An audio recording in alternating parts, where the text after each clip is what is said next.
Please note that this content is for adults only. Viewer discretion advised. If you haven't yet, hit the subscribe, like, and share.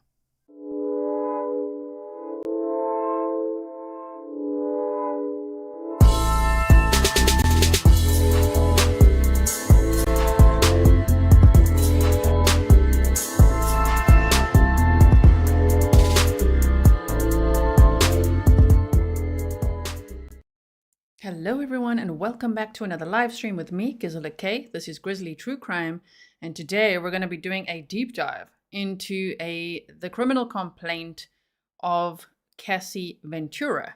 This is really where it all started, meaning the takedown of Sean P Diddy Combs. I've been wondering, like, how did this all happen? You know, what catalyzed it? So, okay, so this is a 35-page document, so we're going to be here for a while, okay, because I'm going to be reading this to you. I know that normally if you already know how we roll, you know we like documents over here. If you are brand new here, then welcome to you. Welcome to all my moderators. Thank you so much for everything you do. Welcome to all my patrons, members, subscribers, everybody here. Thank you so much for being here. Please like and share so others can also learn this information. Okay, so Carrie says, you are amazing, G. Proud to be a Grizzly. Thank you so much. And I can see you guys are interested in this case. A lot of emails have been sent to me. Thank you so much, everyone, for all the information. I really appreciate it because this is a rabbit hole like none other. It's really a lot. There's so much, okay, to unpack in this case. There's rumors, speculation, and then, of course, there's also documents. So as you know, what I like is documents and press conferences and map time and things that we can work with to just try to figure out, like, what is going on here, right? Now, if you missed yesterday's live stream, we went over all of Sean Combs's, known as P. Diddy, right? His full unsealed federal indictment. We read the whole thing. We watched two press conferences, the original press conference from the US State Attorney, and then we watched a brand new press conference where a new lawsuit has been filed against him. There's actually 11 accusers in total now, and over time, hopefully we can work through some of those documents as well, because there's a lot, of course, for each one, let alone all the other charges that he's facing now. So if you want to know a little bit more about this case, you can expand the description box. You'll also find a playlist that I've made for you on my channel, and I will put that in the description box as well. And before we dive in, I want to show you one quick little video clip or two. I think it's one or two video clips that I've got for you before we read this. And also, I want to thank MB Inc. His channel is MBINC, like ink, like incorporated, right? Thank you, Matt, for helping me find all these documents. It's not always that easy to find them and to get the exact one we're looking for. This is what I was looking for today. So thank you to Matt. I have put Matt's Buy Me a Coffee link in the description box, okay? So there's the moderator Buy Me a Coffee. There's my Buy Me a Coffee. You've also heard of Grizzly Cat's Buy Me a Coffee. And also now there's Matt's Buy Me a Coffee. So if you want to say thank you to Matt for helping me get this document so that we can all read through it, then you can just click the link in the description box there. Now, before we get to that, let me just quickly show you this clip because my goodness, the irony of this. Okay, have a look at this. This is a 1999 interview of P. Diddy, and look, listen to what he says here. Here we go. Parties are the hottest ticket around. They won't even give me a permit for the parties, man. They don't want me to throw the parties no more. But we ain't gonna stop. We gonna keep on having fun, bringing people together from all walks of life. You gonna hear about my party. They're gonna be shutting them down. They're gonna probably be arresting me, doing all types of crazy things just because we want to have a good time. You know, whenever you bring up a different element into people. Yes, in 1999, he's like, they're probably gonna arrest me. Yeah. So just remember that he had many different types of parties. He had white parties, and he also had freak-offs, okay? He had like normal parties, and then he had those freak-offs, and those freak-offs sound absolutely terrifying. A lot of sexual abuse and things happening there. A lot of celebrities attended the normal parties, you know, and others went to these after parties known as the freak-offs, which you might have heard about, with 1,000 bottles of baby oil they found in one of his homes, and all sorts of speculation about that, and just horrifying things, right? Okay, so there was that clip as well. And then I wanted to show you, let me just quickly bring up this image. Today we're going to be looking at the full criminal indictment from Cassie Ventura, sorry, she's down here. There we go. Cassie Ventura dated Sean P Diddy Combs for 11 years. And it was what we typically see when we study here at Grizzly True Crime, a case involving domestic violence. So a coercive control, domestic violence relationship, she was the victim. And so because of her lawsuit, okay, which was settled within 1 day, and the rumors are that P. Diddy settled by paying her $30 million. I've heard that he likes to offer $50 million. You know, he also offered the judge that as well. So the thing is that we don't know the exact amount of the settlement. But because of Cassie Ventura's bravery to actually take this man on, that's what started all of it. That's what got the ball really rolling. Of course, there's been so many whistleblowers along the way, but no one believed them. You know, there was Jaguar Wright, there was Cat Williams, there were some celebrities saying a couple of things along the way. And so finally, with Cassie's lawsuit and then the video that emerged, oh, things changed. Everybody was like, whoa, I think these allegations are true.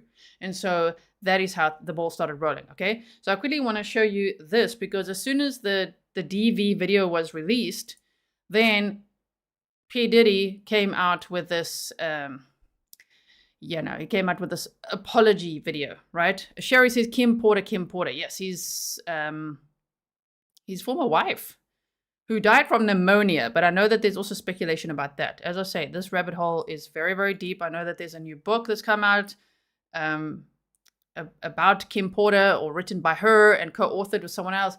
There's a lot, okay? We've got so much. So yeah, Kim Porter was apparently going to expose him, but then she died mysteriously, quite suddenly, from pneumonia. Wow. Okay, so just have a look at this, might I say, pathetic apology video. Only after the video came out, okay? My behavior on that video is inexcusable.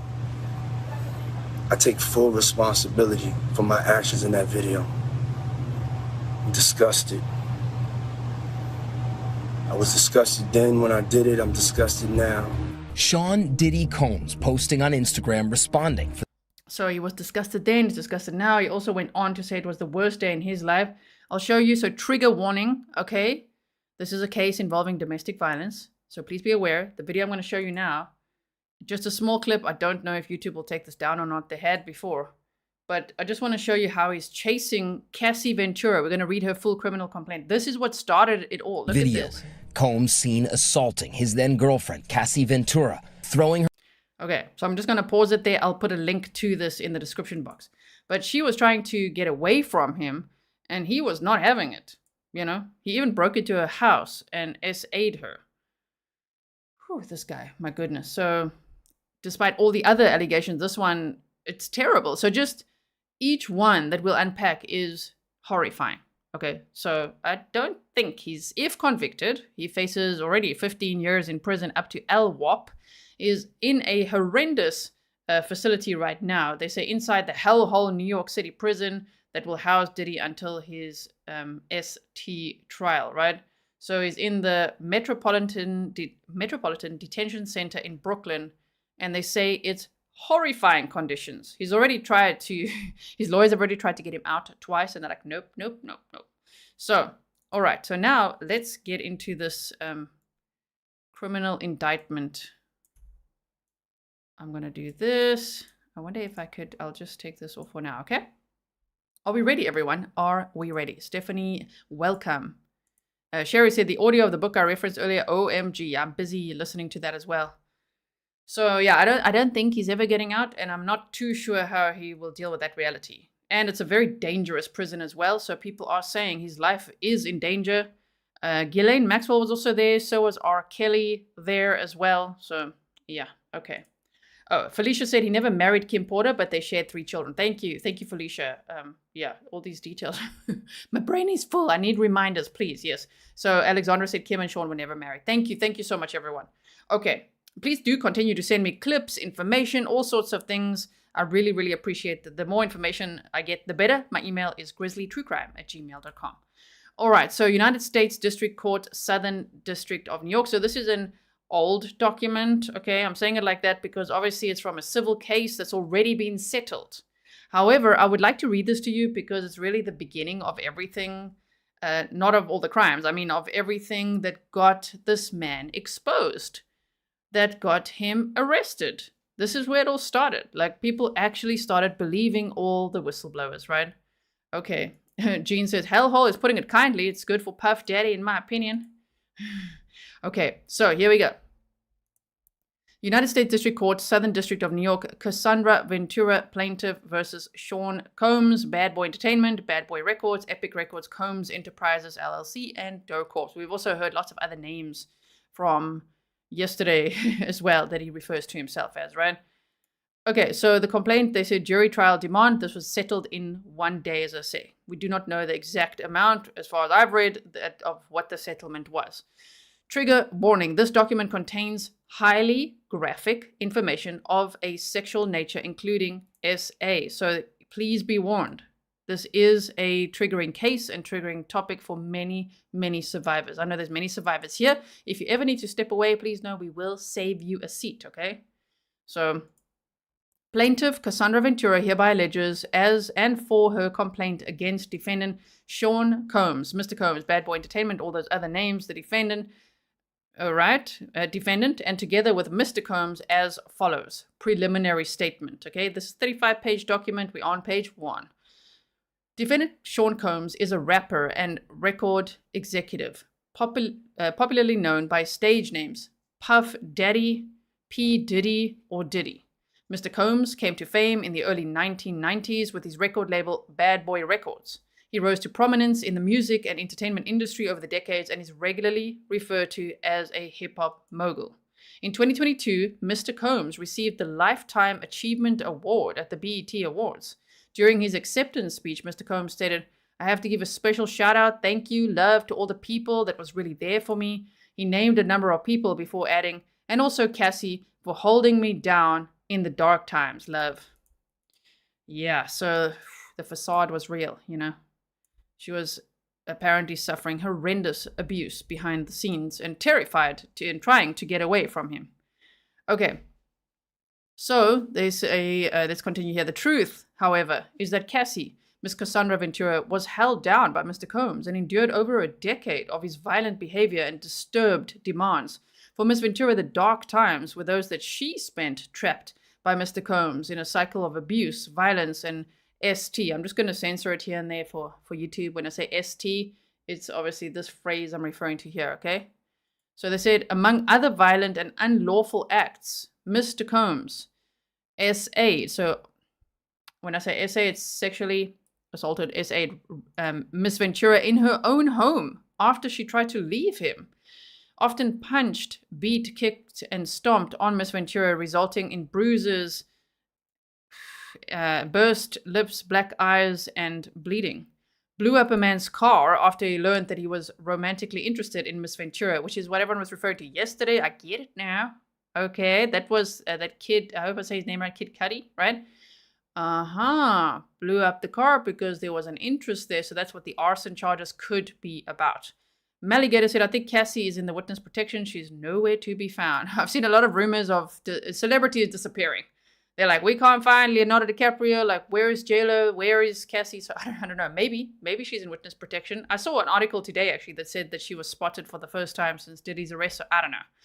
As I say, there's a lot of rumors right now. So that's why I'm going to do my best to stick to the documents, because I'm overwhelmed by all the rumors. It's a lot, right? Thank you, Jamie Lynn. So we do like bullet points, okay? So they said, blew up a man's car after he learned that he was romantically interested in Miss Ventura, forced Miss Ventura to engage in sex acts with male sex workers while masturbating and filming the encounters, so that would be those freak off parties, right? Probably. Ran out of his apartment with a firearm in pursuit of a rival industry executive whom he learned was nearby, demanded that Miss Ventura to carry his firearm in her purse just to make her uncomfortable and demonstrate how dangerous he is, and introduced Miss Ventura to a lifestyle of excessive alcohol and substance abuse and required her to procure illicit prescriptions to satisfy his own addictions. Whoa.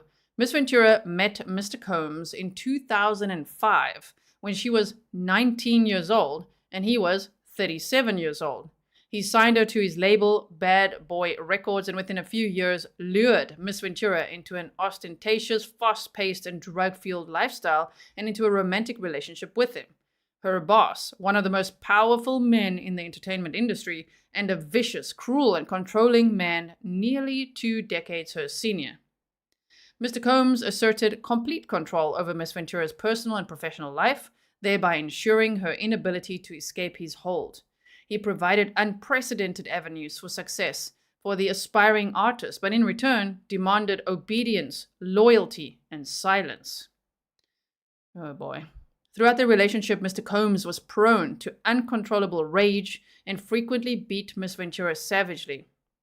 These beatings were witnessed by Mr. Combs' staff and employees of Bad Boy Entertainment and Mr. Combs' related businesses, but no one dared to speak up against their frightening and ferocious boss.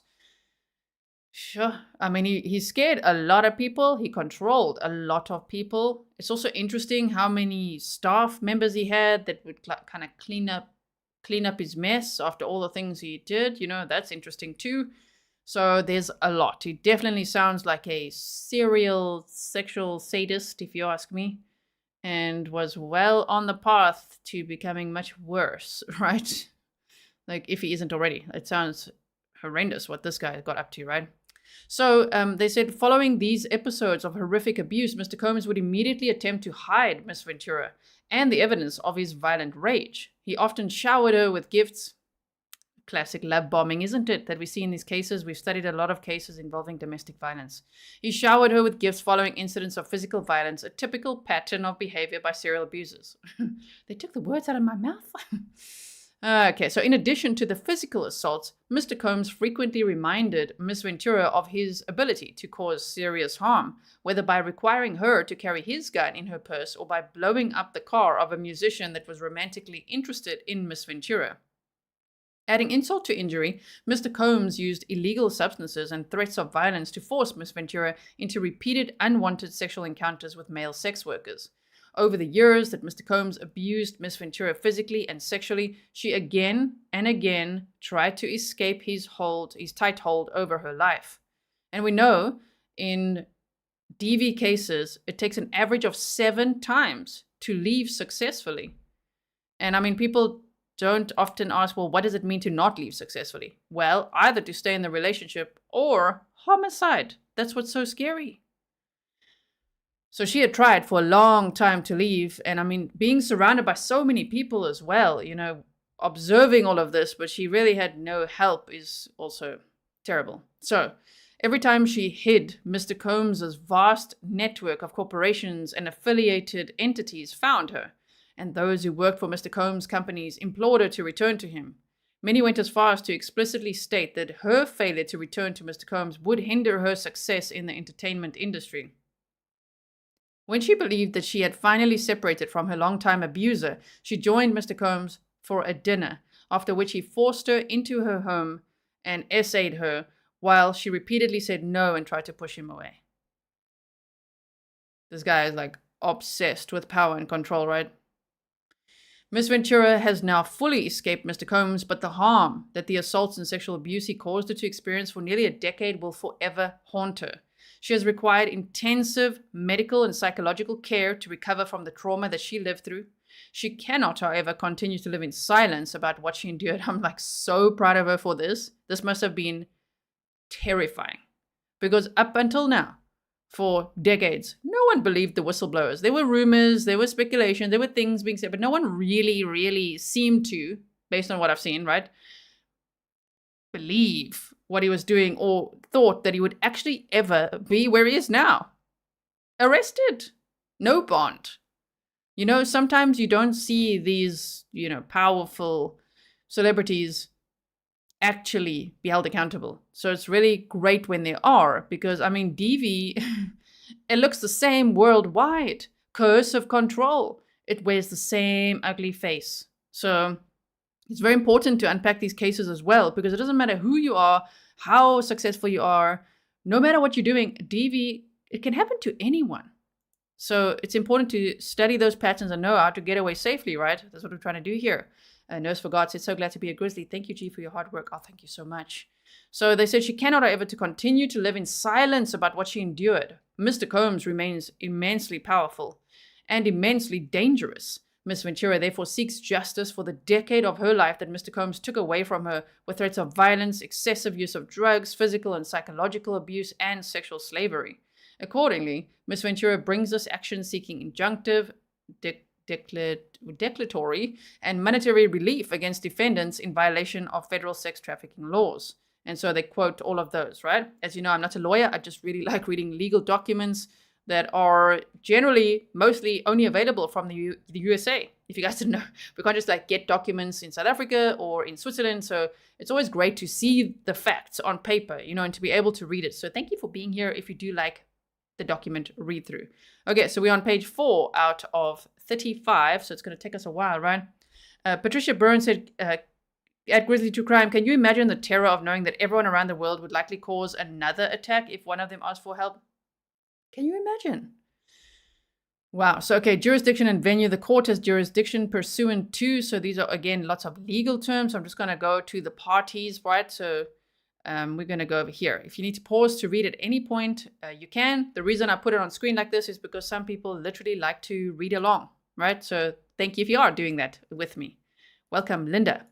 All right, so plaintiff Casandra Ventura is a resident of the United States, of the states of California and Connecticut, and was employed by defendants Bad Boy Records LLC and Bad Boy Entertainment and related entities from 2006 to 2019.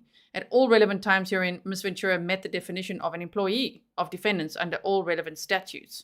Defendant Sean Combs, that's P Diddy, right, upon information and belief resides within the state of California. At all relevant times herein, Mr. Combs met the definition of an employer of plaintiff under all relevant statutes. Defendant Bad Boy Entertainment is a music, media, and entertainment company founded by defendant Sean Combs, which includes the record label defendant Bad Boy Records LLC. At all relevant times, defendant was an employer of plaintiff within the meaning of all applicable statutes.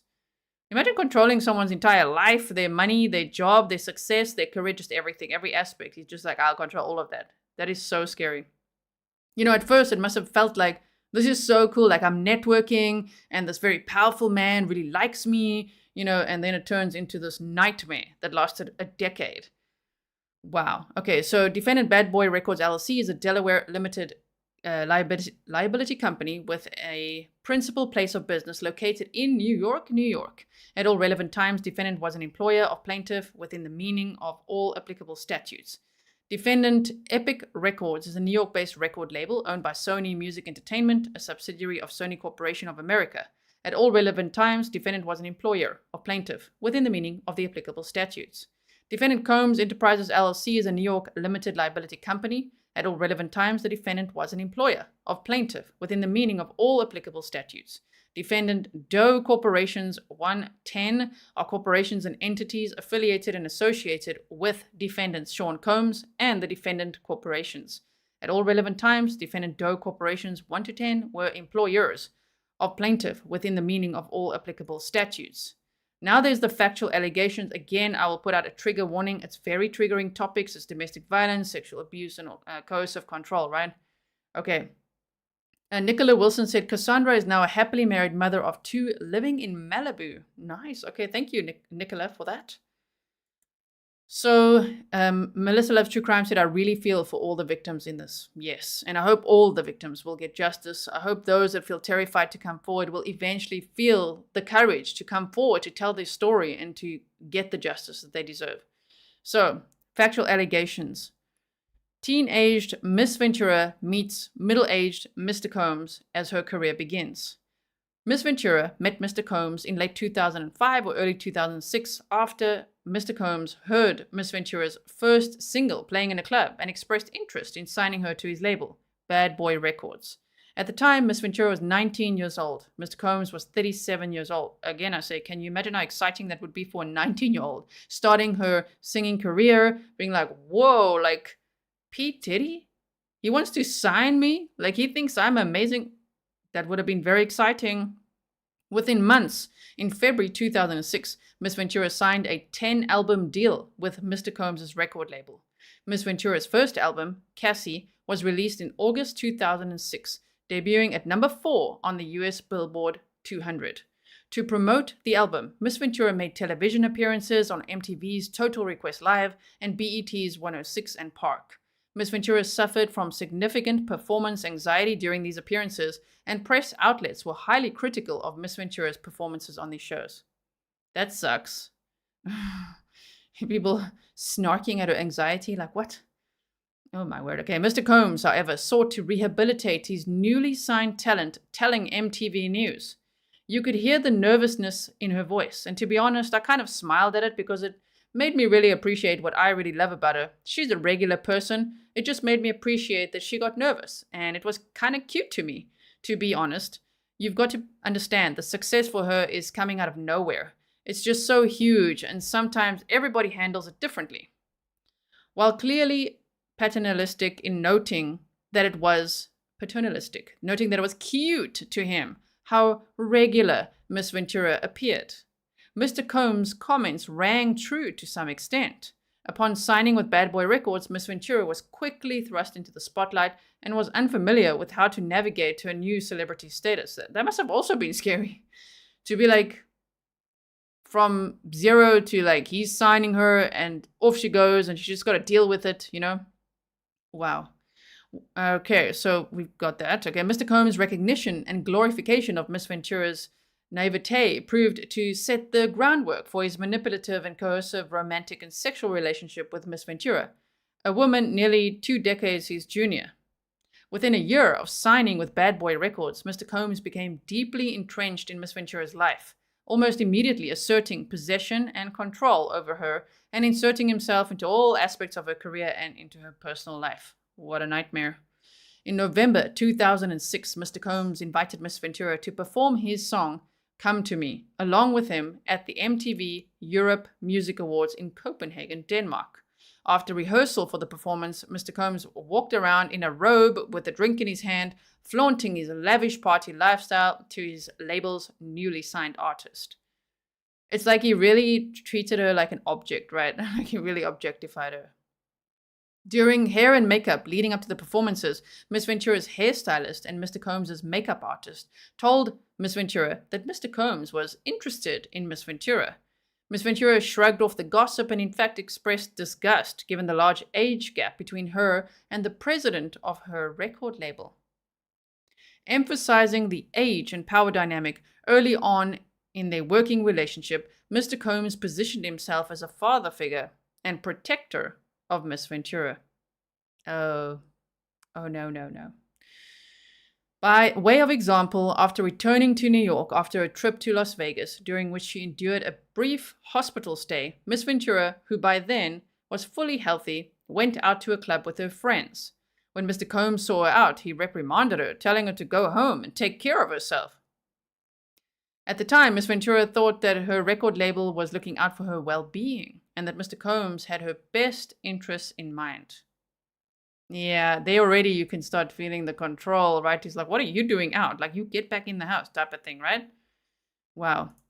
Misty said, I'm also concerned about Justin Bieber being allegedly groomed, drugged, and likely assaulted. He was a minor at the time. Me too. I'm very, very concerned about that. And I wonder if he will ever come forward about that, right? There seems to be some truth to that. I don't know. We are yet to see. Stefan said disgust is the right word. Yes. So Mr. Combs also ensured that he was intertwined with Miss Ventura's personal and social life. For instance, by inviting himself to Miss Ventura's 21st birthday party. Listen, my voice better hold up. Hold on. Okay. He invited himself to Miss Ventura's 21st birthday party in Las Vegas. He also brought along famous musicians and producers, thereby flaunting his celebrity status and influence in front of a young and impressionable Miss Ventura. She's like, surprise! Brought all my celebrity friends, which again, she was so young that might have felt cool, but in hindsight, it's like, wow, he gate crashed my 21st birthday party? The entitlement. Wow. Although Mr. Combs knew that Miss Ventura was in a relationship at the time, and even though he was publicly in a relationship with Kim Porter, Mr. Combs nevertheless pursued Miss Ventura. At an after-party in a hotel suite following Miss Ventura's 21st birthday party, Mr. Combs pulled Miss Ventura into a bathroom and forcibly kissed her. Miss Ventura did not consent to this unwanted contact. She immediately ran out of the bathroom and the hotel suite and cried. She told her best friend at the time about what had happened, but was too scared to tell anyone else. At the Video Music Awards the following day, Miss Ventura's boyfriend at the time joined her and Mr. Combs at a table at the awards ceremony. Mr. Combs became angry, telling Miss Ventura that the invitation to the award ceremony was only for her and not for her significant other. He's like, how dare you bring your boyfriend? Like this guy. None of this is any laughing matter. Just here and there. It's just like, just to think of that. It's like, we need humor to cope because it's so ridiculous. His entitlement is so childish and ridiculous, right? Terrifying. This is a terrifying case. But to think of him like, how dare you bring your boyfriend? This guy, oh my goodness. Now, they say too, Mr. Combs lures Miss Ventura into a relationship. Despite her clear rejection of Mr. Combs' advances, Mr. Combs continued to demand Miss Ventura spend time with him, including for a weekend at Mr. Combs' residence in Miami for nights out in New York City. On one particular night around September of 2007, Mr. Combs insisted on taking Miss Ventura out. Miss Ventura acquiesced, that's a cool word, fearing that rejecting Mr. Combs' request would have repercussions for her album deal with Mr. Combs and his company, Bad Boy Records. Oh my goodness. Yes, Erica says, I get it, G. You're laughing at the absurdity. That's exactly. It's just like, just to think of him being there as this grown-ass man, just being like, how dare you bring your boyfriend to a 21-year-old? I mean, really, I mean, he was behaving as if he wasn't 21 yet, right? Wow. Okay, so on one particular night around September of 2007, Mr. Combs insisted on taking Miss Ventura out. And we read that part now, okay? So going there, she was worried, fearing that rejecting Mr. Combs' request would have repercussions for her album deal with Mr. Combs and his company, Bad Boy Records. Always had something to hold over people's heads, didn't he? Kind of like the freak-off videos as well, allegedly, right? Mr. Combs picked up Miss Ventura from her apartment in Manhattan in a blue luxury vehicle. Miss Ventura was surprised that when she got into the car, Mr. Combs was already inebriated. Wow, isn't that a nice date? Like drunk as a skunk already. Just like, hello. Oh no, that's terrible. Another Realm said, thank you for reading this out. I'm working and listening. Good work, Grizz. Oh, thank you. Another Realm. So he handed her a pill and told her to take it. When Miss Ventura asked what the pill was, Mr. Combs dismissed her and told her she would like it. She later learned the pill was ecstasy, something Miss Ventura had never before tried and did not want to try. This was the first time Mr. Combs got Miss Ventura high. Mr. Combs then proceeded to drive recklessly at very high speeds down the West Side Highway of Manhattan. Miss Ventura was very scared but did not dare to object to Mr. Combs, who appeared drunk, high, and agitated. It reminds me a little bit in a small way of Ali Abulaban. We just recently covered the trial of Ali Abulaban, who's just been transferred to a prison, by the way. So we're going to see his mugshot soon.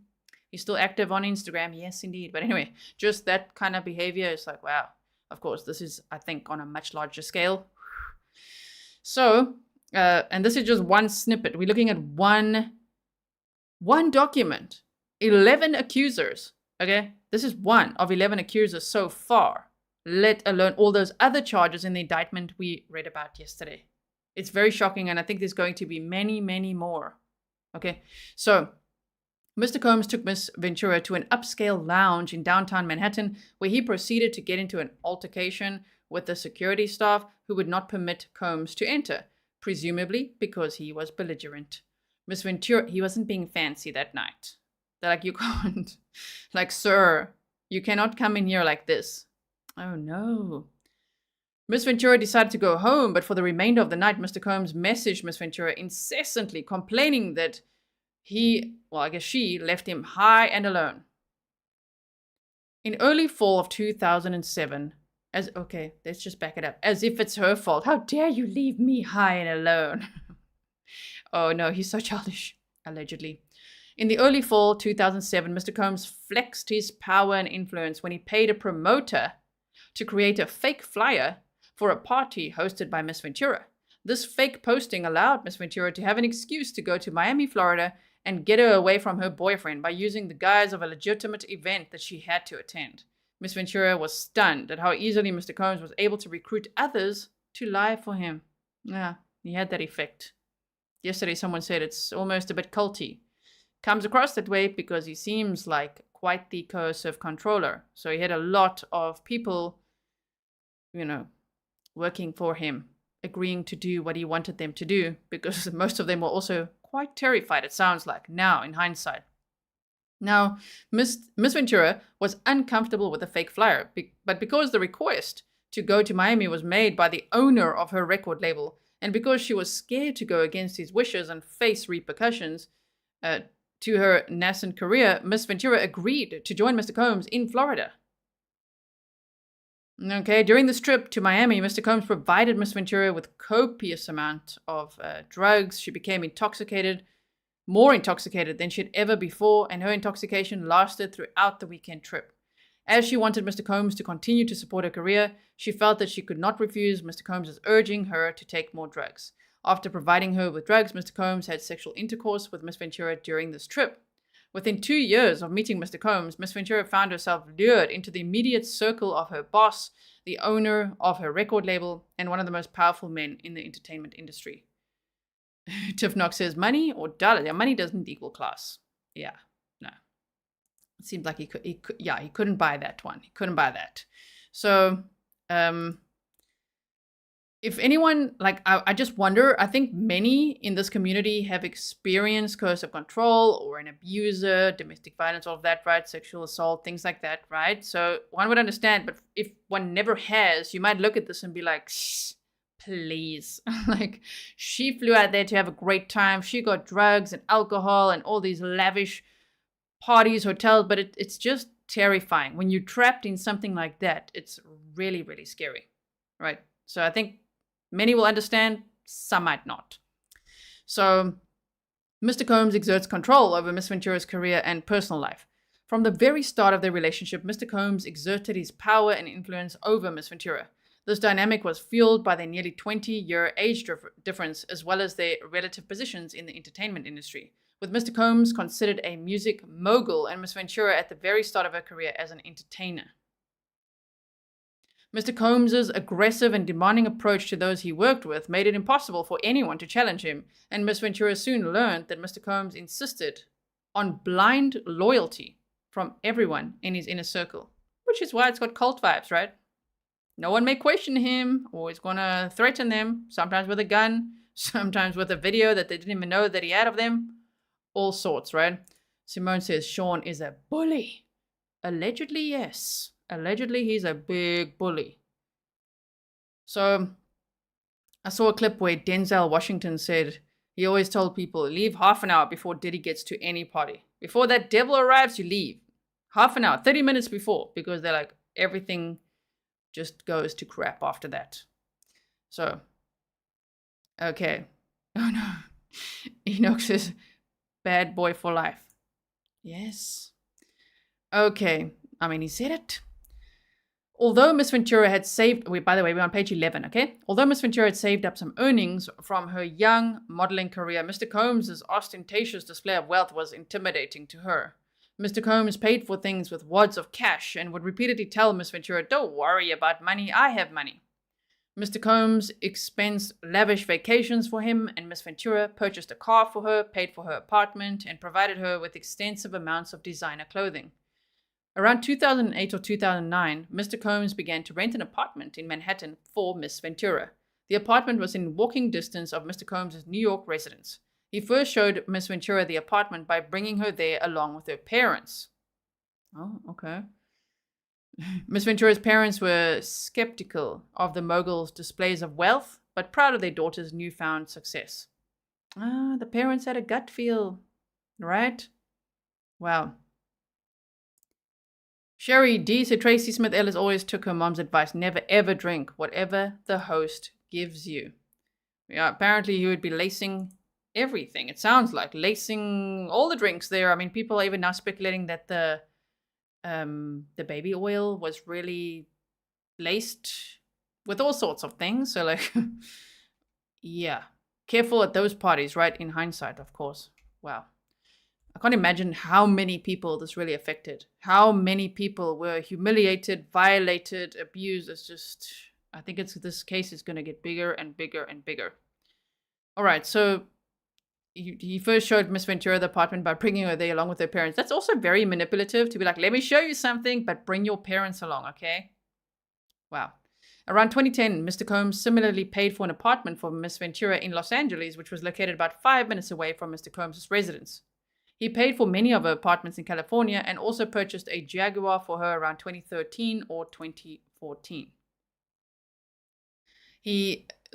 All aspects of Miss Ventura's life were controlled by either Mr. Combs or his management companies. Every event Miss Ventura attended, from the travel to the makeup and clothing, was paid for directly by Mr. Combs and his affiliated companies. Compounding this all-encompassing intrusion into her life, Mr. Combs secured his control over the young and impressionable Miss Ventura by introducing her to a drug-fueled lifestyle that kept her complacent and compliant. Mr. Combs first introduced Miss Ventura to opiates around 2008 and would often have pills and other drugs out in the open like candy. Upon information and belief, Mr. Combs has been addicted to prescription painkillers and took ecstasy frequently. All right. At first, Miss Ventura was given the prescriptions that Mr. Combs received from a doctor in Miami, Florida. Naughty doctor. Is it a naughty doctor? Sometimes there's naughty doctors with these celebrities, right? Eventually, when Mr. Combs exhausted his supply of pills, I'm not saying that the doctor is, I'm not making accusations, I'm just wondering, because we've seen so many celebrity cases where it's like, oh no, the people that are supposed to take care of them, I don't know, Michael Jackson, Matthew Perry, couple come to mind. Afton Forrest is really curious if his involvement with Tupac's M will come out. Me too. I'm really curious about that as well, and the allegations or speculations about Justin Bieber too, right? Okay, so at first, Miss Ventura was given the prescriptions that Mr. Combs received from a doctor in Miami, Florida. Eventually, when Mr. Combs exhausted his supply of pills, he demanded that Miss Ventura procure prescriptions from this Miami doctor in her own name. He's like, you go get it. I need it. Like, oh dear. Mr. Combs also became deeply involved in Miss Ventura's personal life, with his personal staff attending to Miss Ventura's day-to-day travel and other needs, including medical care, which sounds to me, in hindsight, like stalking. Keeping an eye on her everywhere she goes. Don't worry, everything will be taken care of. And I also know where you are at all times. You know? And it must feel so confusing as well. It's like, wow, am I not supposed to be happy with all of this? Why does this feel so bad? Yeah, because he's a coercive controller. Allegedly. So, on multiple occasions, Mr. Combs and Miss Ventura's personal medical records sent directly to his email address. Oh my word, he's like going through all her personal medical records. For instance, when Miss Ventura began experiencing memory loss, potentially due to excessive drug use and or head injuries caused by Mr. Combs' beatings as described below, her MRI results were provided directly to Mr. Combs. That is so shocking. Mr. Combs also repeatedly arranged for his staff to drive Miss Ventura to certain doctor's appointments. In this way, Mr. Combs exerted ownership over Miss Ventura. As another example of the ways in which he manipulated Miss Ventura and ensured obedience, early on in the relationship, he asked Miss Ventura what she called her grandfather. Okay, now everybody barf bags out, okay? It's time for the barf bags. Ready? So he asked her, what did you call your grandfather? Can you imagine a guy saying, hey, what did you used to call your grandfather? And she says, when Mr. Ventura, or Miss Ventura, said that she referred to her grandfather as Pop Pop, Mr. Combs perversely insisted that Miss Ventura referred to him with that nickname. What? Oh my goodness. As if P Diddy, P Daddy, Puff Diddy, Puff Daddy, all the daddies are not bad enough in the situation. Now he wants to know what she called her grandpa? She's like, call me that. Okay. Right. So Mr. Combs and Miss Ventura's relationship becomes violent and abusive. Trigger warning. What started as a whirlwind of celebrity meetings and drug and alcohol-fueled parties, however, quickly turned frightening and violent. Miss Ventura was also exposed to the intense violence that pervaded Mr. Combs' rise to fame.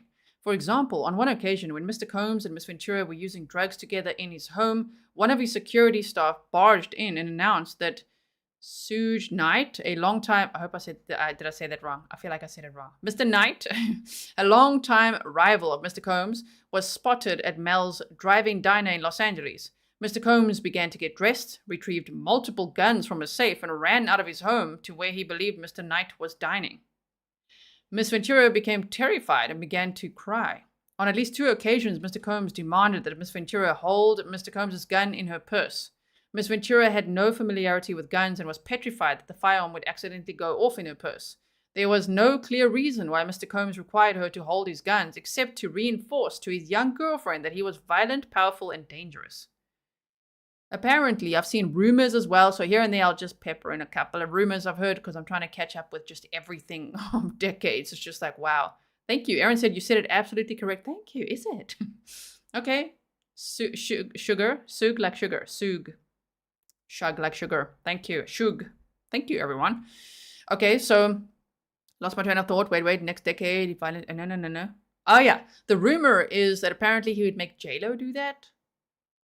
Carry his gun around at a time as well. So if true, then it seems to be what he does. Over the next decade, multiple times each year, Mr. Combs would violently beat Miss Ventura, leaving bruises on her body. After every instance in which he beat Miss Ventura, Mr. Combs used his money and power to orchestrate extensive efforts to hide the evidence of his abuse, including by hiding Miss Ventura in hotels for days at a time to let her bruises heal. And he probably made it as if he's doing something nice. Don't worry, you can heal here. Have some bubble baths. Order room service, it's okay. Sorry about that. Can you imagine? Wow, a DV aggressor with this much power. Alleged DV aggressor. Patricia said, as if all the daddies are not enough in the situation, you are hilarious. Yeah, I'm just saying like, wow, P. Diddy, Puff Daddy, all of that, right? Okay, so, oh my goodness. In one such instance, after a party with Jay-Z, I saw again rumors. Oh, people are looking at Jay-Z and Beyonce now. I don't know what's going on there. Just all sounds very hectic what they get up to at these after parties, okay? But in one such instance, after a party with Jay-Z, Mr. Combs beat Miss Ventura repeatedly in an Escalade, including by kicking and hitting her. He forced her out of the vehicle on 5th Avenue in New York City. I mean, that's only the busiest street ever. Wow, most popular. Just like, okay, forced her out of the vehicle. So kicking and hitting her and forcing her out of the vehicle. That is so humiliating there as well. Wow. She was eventually able to hail a cab. Well done. I've tried to hail a cab in New York. It's not as easy as it looks, okay? So if you're not from there, yeah, the rumors are true. It's pretty hard, I think, in my opinion. So she was eventually able to hail a cab and get to her apartment in Manhattan where she cried in fear, realizing there was no one she could tell about what had happened at the hands of this incredibly powerful man. She spent the subsequent 3 days hiding in her apartment. In January 2009, after Mr. Combs learned that Miss Ventura spoke to another music manager at a party in Los Angeles, he became enraged. She had hoped speaking to this manager would allow her to further grow her career and that Mr. Combs would be happy for her. But instead, he became extremely angry and pulled her out of the club where the party was taking place. In the car, leaving the club, Mr. Combs beat Miss Ventura, pushing her into a corner of the vehicle and stomping on her face. I wonder if he's going to get stomped on. You know? In prison, if convicted. Probably. Some people in prison take great honor in taking out such high-profile celebrities after knowing what they did. It's like a badge of honor, I hear. So, oh dear. Okay. Yeah, days are not looking good for him. I don't think he's ever getting out if convicted. And where he's in now already, it sounds horrifying. Good. Okay, so allegedly. Allegedly, good. He's innocent till proven guilty. Okay. In the car, leaving the club, Mr. Combs beat Miss Ventura, pushing her into a corner and then stomped on her face. I mean, what? Mr. Combs' security staff, Roger Bonds, tried to stop the beating but was unable to de-escalate the situation. When the car arrived at Mr. Combs' residence, Miss Ventura attempted to run away, but Mr. Combs followed her and proceeded to again kick her in the face. And he's quite quick, hey? We saw in that video, I'll link it for you if you've never seen it, the video that got this all started. The DV video when she was trying to get away from him in that hotel. Sheesh, the way he's like running through that hotel, through the hallways in his towel. I mean, what? Looking absolutely insane. Miss Ventura was bleeding profusely, so proceeded to kick her in the face. Miss Ventura was bleeding profusely and was ushered into Mr. Combs' home, where she began to throw up from the violent assault. Upon recognizing the damage that he had done and the physical evidence of his abuse, Mr. Combs panicked and forced his staff to bring Miss Ventura to a hotel suite at the London Hotel in Los Angeles, where she was required to stay for a week. Wow. During the stay, as her injuries from the beating healed, Miss Ventura began to fully realize that Mr. Combs' tremendously loyal network not only knew about and witnessed his assault, but also that these witnesses were not willing to do anything meaningful to stop Mr. Combs' behavior. She recognized that she was powerless, and that reporting Mr. Combs to the authorities would not alter Mr. Combs' status or influence, but would merely give Mr. Combs another excuse to hurt her. While in the hotel, she asked to go home to her parents, but Mr. Combs wouldn't let her leave. She lied to her mother when asked about an online gossip forum that reported the assault. She was terrified, too scared to even tell her mother. Mr. Combs proceeded to instruct his assistant to purchase excessive amounts of gifts for Miss Ventura, which were delivered to the hotel room where she remained trapped. Like this level of love bombing, this level of apology. Oh, wow. Miss Ventura was terrified, isolated, and unable to see a pathway out of Mr. Combs' abusive hold on her life. She found herself becoming numb to the abuse that she was experiencing and became entirely beholden to Mr. Combs' demands. She began to blindly follow his instructions out of fear of again being on the receiving end of a vicious beating. By Mr. Combs' own admission, his relationship with Miss Ventura was like Bobby and Whitney, a clear acknowledgement of the unequal power dynamic and excessive domestic violence that permeated their relationship. From the outside looking in, Miss Ventura had heard others refer to her relationship with Mr. Combs as akin to Ike and Tina. Her volatile and abusive partner, who also owned her label and therefore held her future success in his hands, had fully exerted control over every aspect of her life. She is so freaking brave for taking this man down, for coming out with this criminal complaint, which was then settled within one day. And then the video came out, and so look where we are now. Now it's behind bars.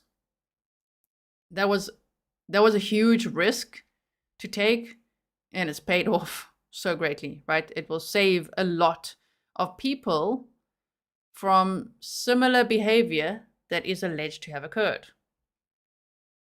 Mr. Combs forces Miss Ventura into sex trafficking. Yeah, YouTube's not going to like that phrase. If you're new to YouTube and how it works, they're very PG-13 and they don't like it when you say words like that. And what happens then is they suppress the reach of the stream. So please like and share, because that will manually tell YouTube, listen, we like this and we want to keep following this case and we want to hear more of this document, okay? So thank you all for being here. Within a few months of beginning a romantic relationship with 40-year-old Mr. Combs, the 22-year-old Miss Ventura felt beholden to his whims and demands. It's a coping mechanism, right? Like, how the hell else is she going to survive this guy? While in New York City, Mr. Combs told Miss Ventura that he wanted to engage in a fantasy of his called voyeurism. Things escalate. It only got so much worse. One would think, okay, whatever. I'm just going to do whatever he asks. Everything will be fine. No. Now he's going to take it to the next level, because it seems like, based on what we know so far, he's a serial sexual sadist and a self-proclaimed voyeur here, it sounds like, and all sorts of things. You know, really, really sadistic, loves power and control, toying with people, allegedly, based on what we're reading. So Mr. Combs said that it would turn him on if he saw Miss Ventura with another dick. Yes, I said it, guys. I read out that sentence. I did. The first time, Mr. Combs hired a man and brought the man to his home in Los Angeles. Wow, he just went ahead with the plan. He's like, I want to see you with another dick, hire another man. And she's probably like, what? The man, Mr. Combs, and Miss Ventura wore masquerade masks and ingested drugs. Mr. Combs directed Miss Ventura to perform sexual acts with this man while Mr. Combs watched them. He masturbated while he directed Miss Ventura and the man to do specific sexual acts. The entire encounter lasted multiple days. Can you imagine that? are going through that, and many victims. We heard from a victim yesterday, and it just, whoa, you guys, like we saw the press conference of Thalia Graves coming forward. She was so brave. She used her full name. She came forward. She told her story. However, I've read the document. It is so bad. I think it's so graphic and so bad. I don't think I could read it. I'm trying to find a way to tell you how premeditated it seems Sean Combs' actions are. Okay, but horrendous sexual assault. Okay, so the entire encounter lasted multiple days. Mr. Combs began to call the arrangement a freak-off because, you know, he's so creative. Sorry. Yeah, Chef Lady, I was like, what is that movie again? The eyes wide shut. I was like, did you watch the movie? He's like, now we're going to do that. Like, oh, wow. Okay, so he began to call the arrangement a freak-off or a FO. How about he FAFO? He effed around and he found out. Now he did, you know what I mean? Okay, so he called it a freak-off. He would repeatedly tell Miss Ventura at random moments that he wanted an FO, and Miss Ventura was eventually expected to facilitate the location and the hiring of male sex workers. At certain points during Miss Ventura and Mr. Combs' relationship, he would insist on an FO weekly. Mr. Combs would repeatedly tell Miss Ventura that this practice was our thing, our secret. Typical predator, hey. It's our little secret. Don't you tell anyone. As if things weren't bad enough. Well, again, trigger warning, if you're just joining now, we are reading the full criminal complaint of Casandra Ventura, who dated Sean P Diddy Combs for 11 years. Okay, so like just over a decade of her life. And it was revealed in this document just how abusive he was. And it's not like he denied it because he settled. He paid a lot to settle this, right? To make this go away, because that's what he does. Allegedly, that's what we've seen him do in the past, right? Okay, so FOs would often take place in hotel suites, including at the Trump International Hotel in Columbus Circle. Don't get political now. Seen pictures, yes, of Trump. All these people, lots of celebrities with Sean P Diddy Combs, right? Those ones that weren't really with him, I'm like, wow, right? They speak out, like 50 Cent, Wendy Williams, obviously Jaguar Wright, Cat Williams. So many people were like, Eminem. I mean, wow, that song that he came out with that lyric. If you don't know it yet, we'll go over it at some point, right? Okay, yeah, you guys are like, Christos is heavy topic. Yes, it is. Okay, so FOs would often take place in hotel suites, included the Trump International Hotel in Columbus Circle. This one, I don't want to botch this name. That Beverly Hills one, the London Hotel in Los Angeles, the Century City, the Intercontinental Atlanta, the Intercontinental New York City, the One Hotel in New York and in Miami, the Mandarin Oriental Hotel in New York and in Miami, the Fontainebleau in Miami, the Beverly Hills Hotel, and Shutters on the Beach in Los Angeles. On one occasion around 2013, Mr. Combs had an FO, so a freak-off, set up at the Intercontinental Hotel in New York City, after which he was charged with tens of thousands of dollars in damages by the hotel. Upon information and belief, Mr. Combs' chief of staff, Tony Fletcher, paid the invoice charged by the hotel. Wow. Okay. So just remember that this criminal indictment is the ex-girlfriend of Sean P. Diddy Combs. The lady that came forward yesterday, you know, with her victim statements, just her lawsuit as well against him now. That's new. And we saw that press conference. And what happened to her happened in 2001. Okay, so here they say on one occasion, okay, we went through that. Yes, okay, lots of damage to the hotel room. Miss Ventura was eventually instructed to use websites and escort services to find male sex workers to participate in the freak-offs. Mr. Combs told Miss Ventura to search for large black penises on the website. Sometimes Mr. Combs would pay to fly male sex workers to his location, including multiple cities in the United States as well as abroad. He required Miss Ventura and his staff to help him make these arrangements. Mr. Combs' assistants would help to set up the FOs, including by setting up the hotel suites with baby oil and Astroglide. Okay. Mr. Combs always supplied Miss Ventura and the sex worker with copious amounts of drugs before and during the FOs. Miss Ventura was given ecstasy and all these other substances. I'm not going to say them all because YouTube will really just have a fit. All of that. And alcohol, MJ, all of this. In excessive amounts during FOs, which allowed her to, they say disassociate. Could they for once, please get the word right, dissociate. It's a very different word to disassociate. Okay, but anyway, allowed her to dissociate during these horrific encounters. It became commonplace to get IV fluids in the days after an FO to recover from the excessive substances pushed upon her, which we also read in his indictment, right? Miss Ventura was required to dress up in lingerie for a freak-off, and Mr. Combs insisted she wear white nail polish to contrast her nails with the skin of the black men he hired to have sex with her. During the freak-off, Mr. Combs would instruct Miss Ventura to pour excessive amounts of oil over herself. Mr. Combs would then instruct Miss Ventura and the sex workers to speak to each other, and then would specifically tell Miss Ventura where to touch the sex workers. Mr. Combs would say things like, do I have to read that out? Grab that big black dick, and ask her, how does it feel? As he directed her to perform for him. Oh, and now he's like a movie director? Like this guy, oh my word. During the FOs, in addition to directing Miss Ventura and masturbating, Mr. Combs would use his phone, laptop, and tablet to film Miss Ventura having sex with a hired sex worker. He treated the forced encounter as a personal art project, and he did that to many apparently. Adjusting the candles that he used for lighting to frame the videos he took. Oh no. While Miss Ventura quickly deleted any photographs or video of sex acts if they were taken on her phone, Mr. Combs repeatedly made clear that he retained many videos of Miss Ventura during FOs. And that is that victim that we heard from yesterday at the press conference, right? Thalia Graves. She only found out after this had come out that she was also filmed in that horrific sexual assault in 2001 in P. Diddy's studio. Even when she deleted the videos, Mr. Combs would tell her, okay, that he was able to recover deleted videos from her devices. Does he think he's the FBI or what's going on here?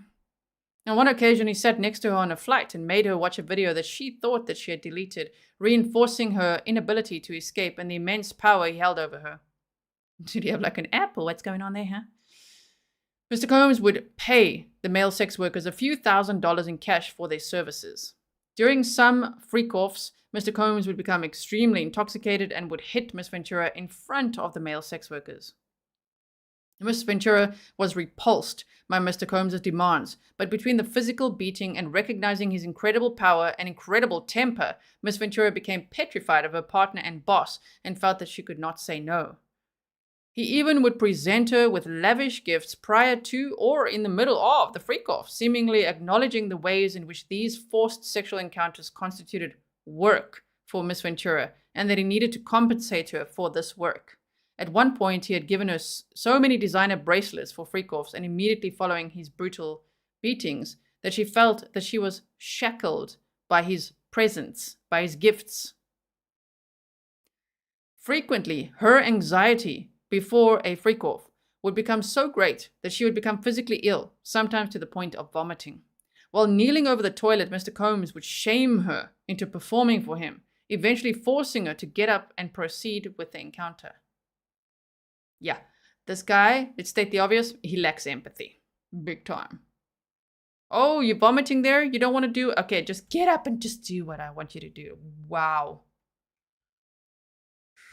She knew firsthand that telling Mr. Combs that she did not want to engage in FOs was met with anger and violence. In addition, any suggestion that Miss Ventura would refuse the FO or otherwise report Mr. Combs' abuse was met with ultimatums by Mr. Combs, who would say that Miss Ventura could not go to the police because she had a lot to lose. So if he wasn't physically abusing her, he was showing her, look, I've got all these videos of you. So it's like blackmail, sextortion, but then also like, I also own your career. Like he had many systems in place for himself to control people, right?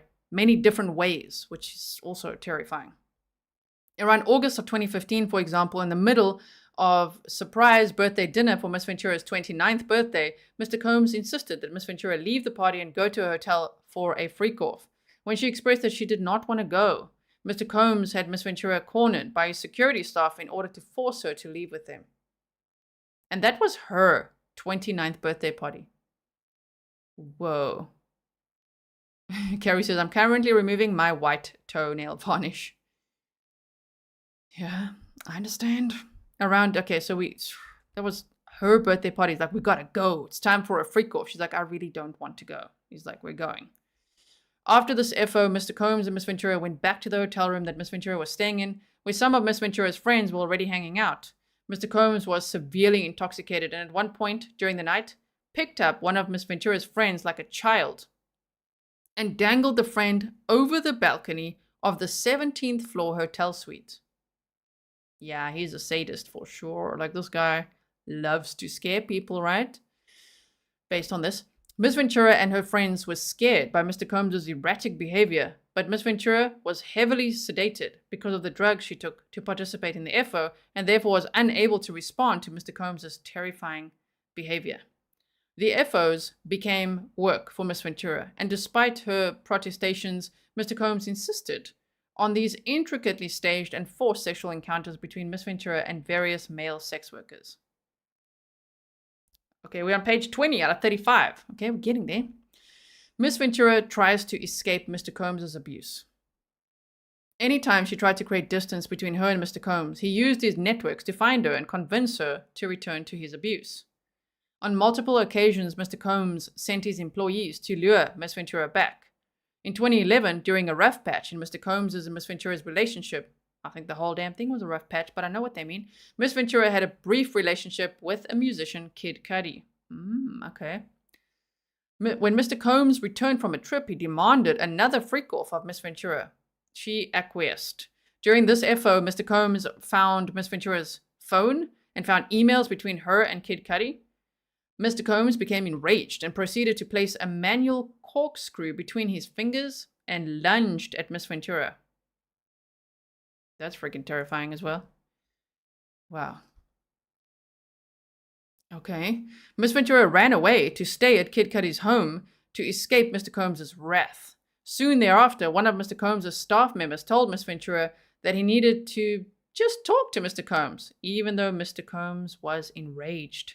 Feeling like she could not escape Mr. Combs and his network of enforcers, Miss Ventura returned to Mr. Combs. He hit her several times and then kicked her in the back as she tried to run out the door. She went to her parents' home in Connecticut where her mother took pictures of the bruises that Mr. Combs had left on Miss Ventura's body. In February of 2012, during Paris Fashion Week, Mr. Combs told Miss Ventura that he was going to blow up Kid Cudi's car. Cudi's car? I used to call him Kid Cudi, okay? I liked one of his songs, that Day and Night one. Okay, so Kid Cudi's car, and he wanted to ensure that Kid Cudi was home with his friends when it happened. Around that time, Kid Cudi's car exploded in his driveway.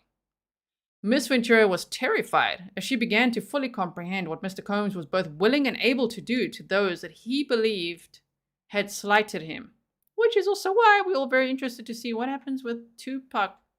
You know, all those allegations. The guy that arrested that said that Diddy paid him to do it. Interesting. In 2015, Miss Ventura spoke to a popular music manager at an after-party in a hotel suite in Las Vegas. Mr. Combs saw her speaking to this manager and sternly told her to step into the bedroom adjoining the suite. In the bedroom, Mr. Combs beat Miss Ventura severely. She ran from corner to corner of the room, trying to avoid Mr. Combs' beating and kicking. When she tried to lock herself in the bathroom, he pushed through and punched and kicked her while she curled up under the toilet. Her screams were drowned out by the loud music playing in the outside area of the hotel suite. When Mr. Combs' head of security and assistant saw Miss Ventura after the assault, they began to cry. Head of security and assistant saw the assault, they began to cry. Miss Ventura had 2 black eyes, a burst and bruised lip, and a huge welt on her forehead. Wow. Roaring Titty says, but Biggie is my speculation. Yeah, Love Wins says, Day and Night is a great song, G. Yes. Roaring Titty, yeah, says Tupac and Biggie. Okay, so upon seeing the results of his vicious attack, Mr. Combs immediately took steps to conceal his wrongdoing. He forced Miss Ventura to stay at his home in Homely Hills. Did I say that okay? Homely Hills, along with one of his sons. Ooh, and one of his sons has also been arrested and charged with sexual assault, right? We'll look at that at some point as well. Let's just first deal with Diddy, okay? Like, wow, people are saying like father, like son, and there's documents already available and all of that. Wow. Okay, so he forced her to stay in the home, and along with one of his sons, while there, Mr. Combs FaceTimed Miss Ventura and stated, "You gotta go up and put more makeup on. My son can't see you like that." What an ass. Wow. Get up, put some makeup on. My son cannot see you like that. Oh my goodness. She did put makeup on, per Mr. Combs' demands. Miss Ventura felt that she had no choice but to obey her abuser, even though security guards, assistants, and friends saw the situation that she was in. No one dared to help her or speak up on her behalf. She therefore had no choice but to remain subservient. Later in 2015, while shooting a movie in Cape Town, South Africa. Okay, I lived there for a while. I'm from South Africa, if you guys didn't know. Cape Town is absolutely beautiful. If you ever go to South Africa, that's where you gotta go. While shooting a movie in Cape Town, South Africa, Miss Ventura began a flirtatious relationship with an actor. She spent New Year's Eve with this actor, but Mr. Combs soon found out. Mr. Combs called the actor and threatened him. The actor proceeded to call Miss Ventura and tell her, "You really need to call Mr. Combs." I guess they say put in the brackets, so mate, like, you really need to call Diddy or Puff P Diddy, whatever his name was then at the time, right? In or around March of 2016, during a freak-off at the Intercontinental Hotel in Century City, Los Angeles, Mr. Combs became extremely intoxicated. What's new with this guy, right? And punched Miss Ventura in the face, giving her a black eye. After he fell asleep, Miss Ventura tried to leave the hotel room. But as she exited, Mr. Combs awoke and began screaming at Miss Ventura. Now, this is where the video is from. He followed her into the hallway of the hotel while yelling at her. He grabbed at her, and then he took glass vases in the hallway and threw them at her, causing glass to crash around them as she ran to the elevator to escape. As I'll say, I can't unfortunately show that video. Firstly, it's very triggering. Secondly, YouTube just takes that all down. So there are some versions out there. Thankfully, some have been blurred. I understand, because it's a victim of domestic abuse. The one link that I showed you with Diddy's apology after that video came out, I think it was in March this year. That apology video and a little bit of this incident, I will put the link in the description box if you want to check it out, if you've never seen it before. To just understand how absolutely violent and ferocious this guy was. And that's where things took a turn, because people are like, whoa, these are not just like rumors or allegations. Like, look at this. Look at his behavior. And then he made his little apology video, which is now deleted. He deleted everything from Instagram except 2 posts, which I think are of his kids. Okay, so he followed into the hallway and grabbed her and took glass vases in the hallway and threw them at her, causing glass to crash around them as she ran to the elevator to escape. She managed to get into the elevator, and when she got into the lobby, quickly took a cab to her apartment. Upon realizing that her running away would cause Mr. Combs to be even angrier with her and completely stuck in his vicious cycle of abuse, Miss Ventura returned to the hotel with the intention of apologizing for running away from her abuser. When she returned, hotel security staff urged her to get back into the cab and go to her apartment, suggesting that they had seen the security footage showing Mr. Combs beating Miss Ventura and throwing glass at her in the hotel hallway. Upon information and belief, Mr. Combs paid the Intercontinental Century City $50,000 for the hallway security footage from that evening. He likes to throw those 50s around, huh? 50,000, 50 million. It's just like throwing money at the problem the whole time. Until finally, this judge, P. Diddy's like, I'll give you 50 million. Okay, you can have my passport. Look, I'm selling my jet. I'm not going to go anywhere. And the judge is like, no bond for you. No bond. So, and they've tried twice already now for P. Diddy to be let out of this horrible detention facility that he's in.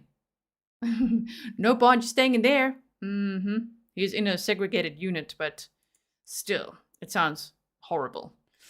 Yuna said, Donkey G, another case that you are prepared to go down. Yeah, this rabbit hole, it's huge. No one keeps it as classy as you are in true crime. Oh, thank you so much.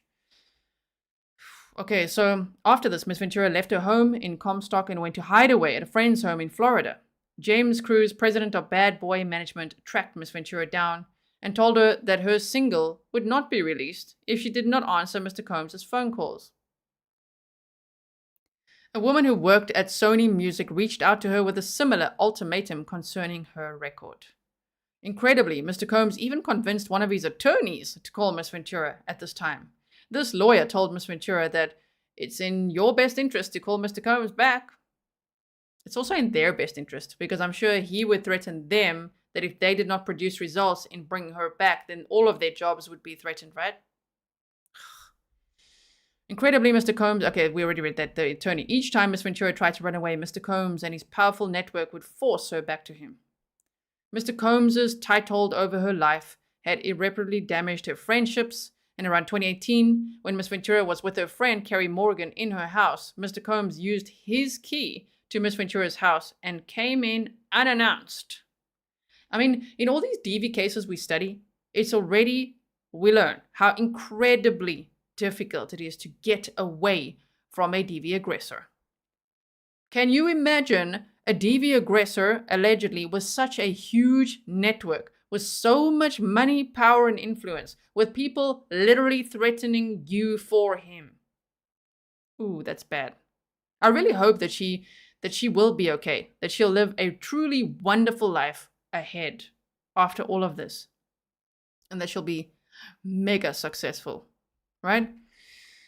Mr. Combs' tight hold. Okay, we read that. Sorry.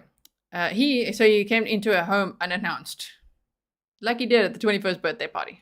He and Miss Morgan had an altercation during which Mr. Combs threw a hanger at Miss Morgan.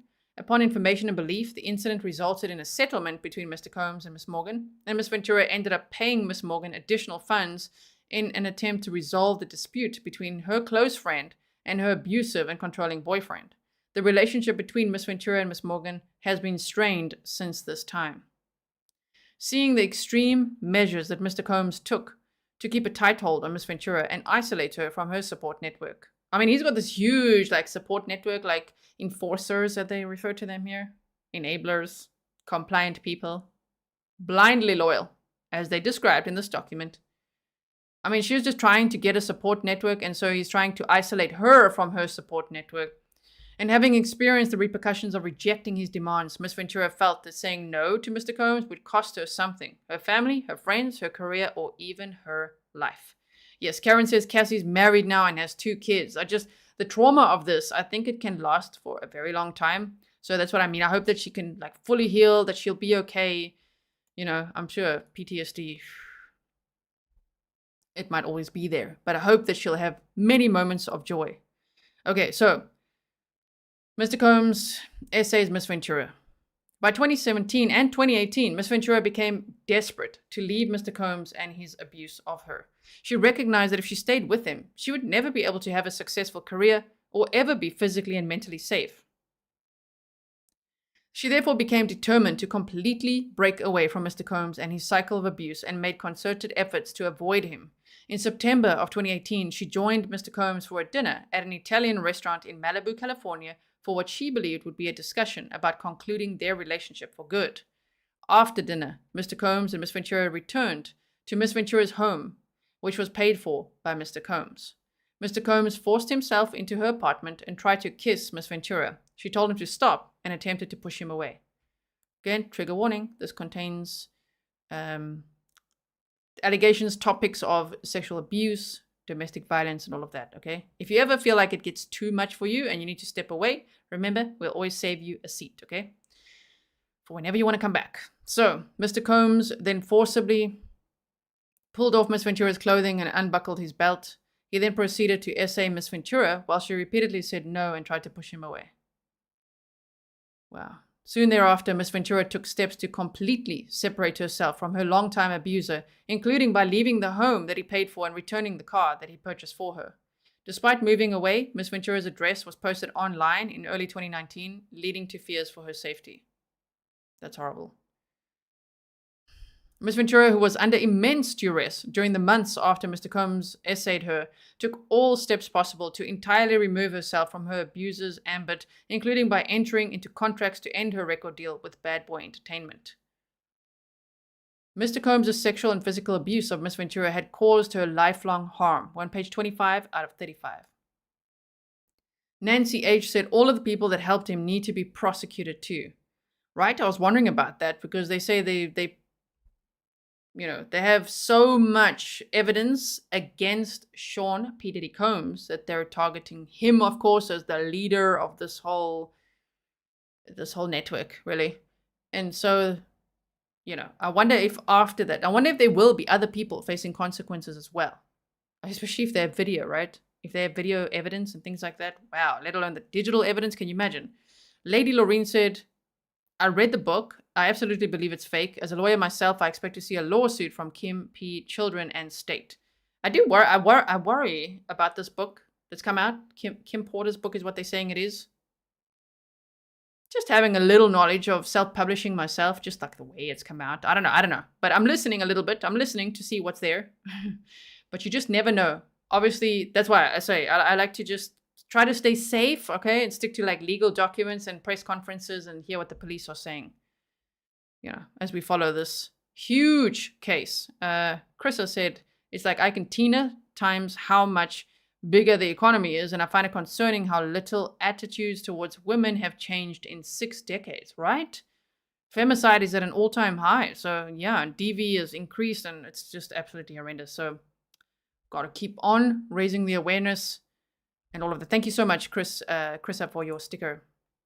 You know, it's terrible. So, and as I say, it always looks the same. The patterns are so much the same of all the cases we've studied here at Grizzly True Crime when it comes to coercive control and domestic violence and sexual abuse. And it's just so sad. It can really happen to anyone. As a result of the immense trauma Ms. Ventura endured for over a decade with Mr. Combs. That's a long time. She suffered and continues to suffer from immense emotional distress. Following her escape from the cycle of abuse and sex trafficking she struggled with the physical and mental manifestations of her trauma. The birth of her 2 children, however, allowed her a new lease on life and gave her purpose. She credits her children with saving her from the trauma that had consumed over a decade of her life. I'm very happy for her. Except for the months when she was pregnant with her children, Ms. Ventura struggled with her addictions to drugs and alcohol, addictions that were established and fueled by Mr. Combs.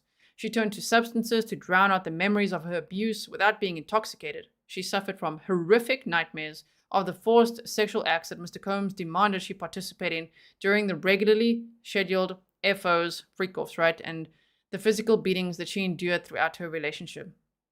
She had difficulty eating or sleeping, and her relationships with her family suffered.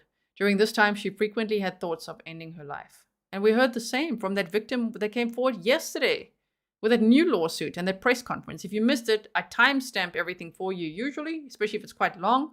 So the timestamps are there on yesterday's live stream if you didn't see that press conference, okay? Oh, J4K Gang said Kim's kids just put out there that the book ain't real. Interesting. Okay. Gut instinct then is spot on, if that's true. Because I was like, I don't know. I don't trust it yet. Okay, so thank you for that, J4K Gang. All right, so also, by the way, thank you for all being here. I'm glad. I always wish I had more eyeballs so I could like read all your comments while reading this, but unfortunately I got to do one thing at a time, you know. But I always watch the live chat replay afterwards, and I read your comments. So please leave your comments below as well. Thank you so much for being here as we work our way through this. To rebuild her life and career, Ms. Ventura needed to completely reinvent herself. She checked herself into an inpatient treatment at a rehab center where she first confronted the extent of the trauma that she lives with, and that must have been so difficult.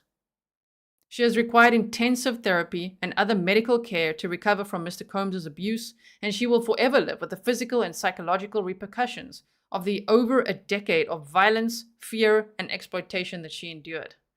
Although Ms. Ventura was unable to speak up against the years of abuse that she endured at the hands of Mr. Combs, she has since been able to rebuild her life and confront her trauma.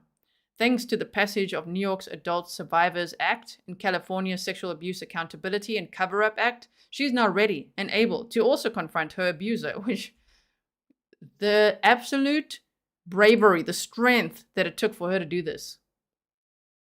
Wow. And told him and those who enabled his, and to hold him and those who enabled his abuse accountable for their actions. Whoa. First cause of action. ST, I'm going to call it, as you can see that phrase there. Okay. Plaintiff repeats and realleges each and every allegation in all of the preceding paragraphs as if fully set forth herein. Plaintiff is a victim of ST within the meaning of and is therefore entitled to bring a civil action under that code. The defendant's acts and omissions taken separately and or together as outlined above constitute a violation. Specifically, defendant Sean Combs perpetrated ST of Ms. Ventura by requiring her to engage in forced sexual acts in multiple jurisdictions, and all defendants benefited from Mr. Combs' venture by holding Ms. Ventura, an artist signed with defendant Bad Boy Records and otherwise employed by other defendant Joe corporations, captive to Mr. Combs' demands and desires. At all relevant times, defendants participated in and facilitated the harboring and transportation of plaintiff for purposes of sex induced by force, fraud, or coercion. Let me just put a picture of her up here quickly. That's her. She's so beautiful. I really hope that she'll be okay, because sometimes the trauma, even after a decade later or two, you know, it comes knocking. It's like, remember me? Like, oh no. So, but I'm sure she's got a really great support network now, and she's got her children and purpose and everything. The defendant corporations have financially and otherwise benefited as a result of these acts and omissions by keeping Mr. Combs, the volatile and explosive owner of the defendant corporations, satisfied. They benefited from facilitating his behavior to the extent that it kept the mercurial music mogul happy and kept Miss Ventura obedient to Mr. Combs and the corporation's interests. Defendant Combs and defendants Bad Boy Records, Bad Boy Entertainment, and Doe Corp's 110 formed a venture as defined by, given that they constituted a group of two or more individuals associated in fact, whether or not a legal entity. M.I. Passenger says her kids were groomed by his money, as she was and everyone else that are victims of that man. Thank you, G, for your coverage of this instead of the sensationalizing him. Oh, thank you so much. So as a direct and proximate result of defendant's unlawful conduct, as alleged herein above, the plaintiff has suffered physical injury, severe emotional distress and anxiety, humiliation, embarrassment, post-traumatic stress disorder, economic harm, and other consequential damages. Plaintiff also seeks reasonable attorney's fees as provided under that code, right? Now, the second cause of action, I think there's 7. We're on page 27 of 35. Violation of the New York Services for Victims of Human T. Plaintiff repeats and realleges each and every allegation in all of the preceding paragraphs as fully set forth herein. The plaintiff is a victim of ST within this meaning. So the thing, though, is as we go through this, everything we've just read are the allegations. Obviously, this was settled, so I'm not going to read all of this. We understand, like, that these are now the 7 causes of action, all based on what we've just read, right? So I don't want to bore you. You know, we got all the information that we needed right now to understand this case and what happened to Cassie and how brave she was to come forward, right? Janice said, may all of the complicit Hollywood society finally get cancelled for being part of this. Yeah. I mean, you know, one would hope that there'll be consequences. Many people, I'm sure, would have to be held accountable, but we'll see. We'll see what happens, right? Let's see what happens next. R.D. Woodruff said Diddy is one disturbed individual. Yes, sounds like it, allegedly, right? Thank you, my passenger, 33. So we've got all these third cause of action, 4th, 5th, 6th, and 7th, right? As you can see, they're just explaining all the legal terms of why they had this criminal complaint against Sean P Diddy Combs, and that, of course, she wanted, I'll show you now at the end here.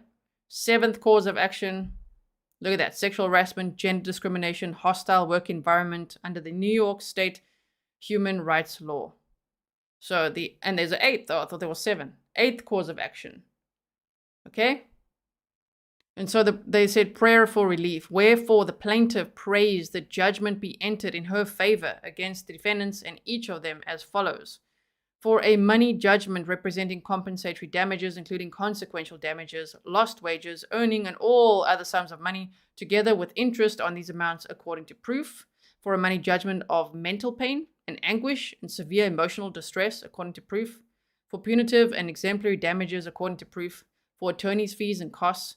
For pre-judgment and post-judgment interest. And for such other relief as the court may deem just and proper. So, and then within one day, I mean, he was so cocky about it too. Like, we've settled this amicably. Everything is fine. these are nothing more than allegations. Okay. And they haven't specified that I've seen the exact amount, but there's rumor that it was about $30 million or something like that.